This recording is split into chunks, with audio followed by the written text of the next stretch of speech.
All right, so the other thing though is the volatility crush. Now, as we know, earnings volatility really spikes higher into the earnings release. So there's some kind of different strategies we can use, and this is one to take advantage of the volatility crush.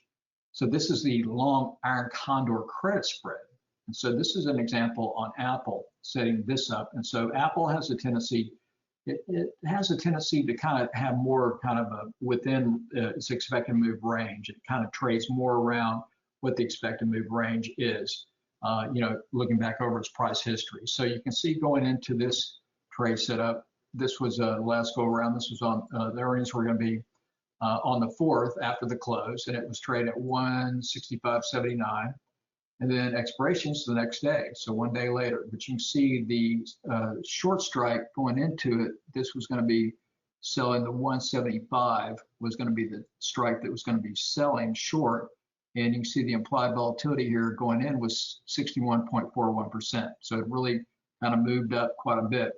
Now, the next day, though, let's take a look and see where that volatility went. So it's going to be crushed and hit to the downside. So just kind of, this is what we're taking advantage of. So then you can see the next day, on the 5th, it had closed. Now it was trading at 173.57, up 4.6%, but you can see the implied volatility had collapsed down here to around 10 right here. You see how the volatility really collapsed down. So that's what we're taking advantage of in this type of trade setup. So to do that, a couple different ways, and this is the one strategy that can be used. And so you can see going into it, the chart here, expect to move 4.21% up or down, and actually closed up 4.6. So it was trading right here going into the trade, right here. You see the implied volatility pushed up. And so this was going to do the iron condor credit spread, and sold. The short strike was up here, right at that dash white line, and then down here. And so the expected move is the purple line in there. So we were looking, so what I'll typically look to do is you try to get outside the expected move in case, a lot of times it'll go through, but what you're looking for is the tendency of these specific stocks where they don't have a tendency to spike higher like a NVIDIA or Roku. And so Apple typically kind of fits in that kind of characteristic or bucket.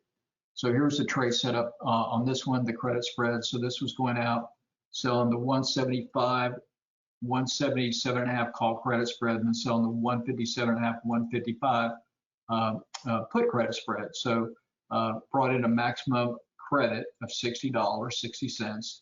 And then your risk is the difference between the spread, $2.50 less your cost of the trade and your profit. So that's your profit based on that spread width. So with this one, your maximum profit would be the credit you receive. Maximum risk is the difference between your spread less your credit. This was set for that volatility collapse and using a plus or minus 5%. So trying to set the price short strike credit spread to the upside 5% higher and 5% lower to be above that expected move. And what you want to look at is past history to see if it's has that tendency to have these kind of more normalized moves to take advantage of volatility crush. So here's what it looked like going out. It was trading here. Here was your short strike credit spread right here.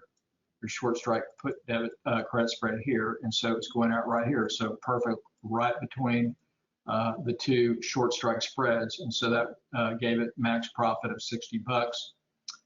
On that risk of 190, so 32% return on that. So that's kind of your typical what you're looking at for those types of trades.